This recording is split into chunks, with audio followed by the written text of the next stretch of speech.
তো আজ বানাবো পিঠে আর সঙ্গে মাংস। তো দেখতে থাকো। আমি মিক্সে দিয়ে দিলাম। তো এখন নালার চালের গুঁড়োটা করে নিয়েছি দেখো।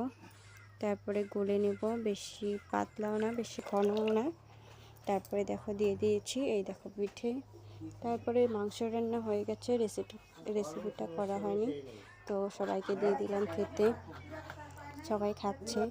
তারপর ভেজে নিলাম একটা ডিম, ভাত ছিল তো এর জন্য ডিম ভেজে নিলাম একটা। তারপরে হচ্ছে একটু ঝোল শাক করব। তো ডিমটা দেখো উল্টে দিচ্ছিলাম, তো ছেলে এসে অনেক ডিস্টার্ব করে। তো তারপরে দিয়ে দিলাম তেলের উপরে একটু হলুদ, তারপরে দিয়ে দিব চিংড়িগুলো।